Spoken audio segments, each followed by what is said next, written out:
السلام علیکم ناظرین۔ اللہ نے اپنے بندوں کی ہدایت کے لیے جن نبیوں کو دنیا میں بھیجا ان میں سے ایک حضرت یونس علیہ السلام بھی ہیں، جو مچھلی والے نبی کے نام سے مشہور ہیں، کیونکہ آپ نے 40 دن مچھلی کے پیٹ میں گزارے تھے۔ چلیے جانتے ہیں کہ آخر کیوں حضرت یونس علیہ السلام کو مچھلی والے نبی کہا جاتا ہے۔ اللہ نے آپ کو لوگوں کی ہدایت کے لیے نبی بنا کر بھیجا۔ اس وقت آپ عراق کا ایک شہر نینوا میں نبی بن کر آئے، مطلب اللہ نے آپ کو نینوا شہر کے لیے نبی چنا۔ آپ کا کام تھا لوگوں کو ہدایت دینا، انہیں ایک اللہ کو ماننے پر راضی کرنا اور بت پرستی سے ان کا دھیان ہٹانا۔ آپ نے اپنے شہر کی بستی کے لوگوں کو ایک اللہ کی عبادت کا پیغام دیا اور بت پرستی کے لیے منع کیا، لیکن وہاں کے لوگوں نے آپ کی ایک بات نہیں مانی اور انہوں نے آپ کو بہت پریشان کیا۔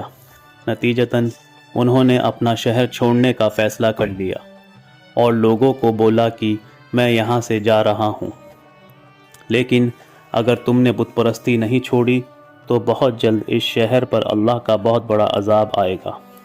یہ کہہ کر آپ یعنی حضرت یونس علیہ السلام اپنی بستی سے نکل گئے اور دوسرے دیش جانے کے لیے کشتی پر سوار ہو گئے، لیکن کشتی کچھ دیر بعد بیچ ندی میں پہنچی تو ڈوبنے لگی۔ تو ملاح کشتی چلانے والے نے کشتی میں بیٹھے لوگوں سے فرمایا، جب کوئی غلام اپنے مالک سے بھاگ کر ہماری کشتی میں آ بیٹھتا ہے تو کشتی ڈوب جاتی ہے، چونکہ آپ حضرت یونس علیہ السلام بھی اللہ کو بتائے بنا اپنے شہر سے بھاگ نکلے تھے۔ ملاح کے مطابق آج بھی کچھ ایسا ہی معلوم ہو رہا ہے۔ ملاح نے لوگوں سے کہا، جو بھی اپنے مالک سے بھاگ کر جا رہا ہے وہ دریا میں کود جائے تاکہ دوسرے مسافروں کی جان بچائی جا سکے۔ ملاح کی بات سن کر آپ نے فرمایا، اپنے مالک سے بھگا ہوا غلام میں ہی ہوں، اس لیے مجھے پانی میں ڈال دیا جائے۔ آپ نے کشتی پر سوار سبھی لوگوں سے واپس کہا، میں اللہ کے حکم کے بغیر ہی قوم والوں کے ستم سے تنگ آ کر اپنا وطن چھوڑ کر کہیں اور جانے کے لیے نکلا ہوں۔ اتنا کہتے ہی آپ پانی میں ڈال دیے گئے۔ پانی میں جاتے ہی اللہ نے اپنی حفاظت کے لیے ایک بڑی مچھلی کو بھیجا جو کافی دیر تک کشتی کے کنارے چکر لگا رہی تھی۔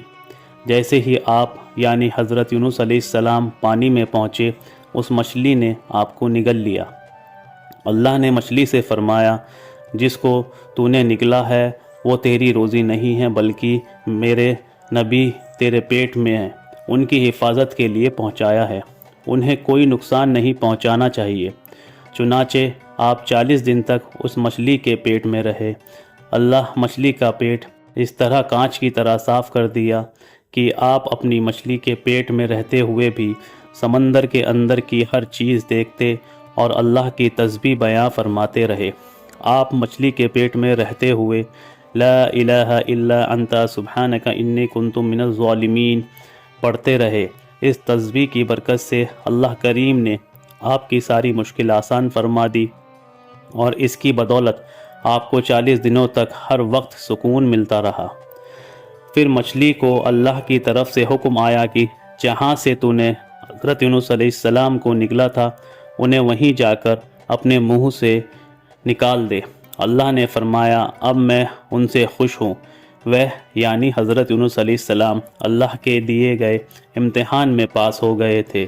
اللہ کا حکم پاتے ہی مچھلی نے آپ کو کنارے پر اگل دیا۔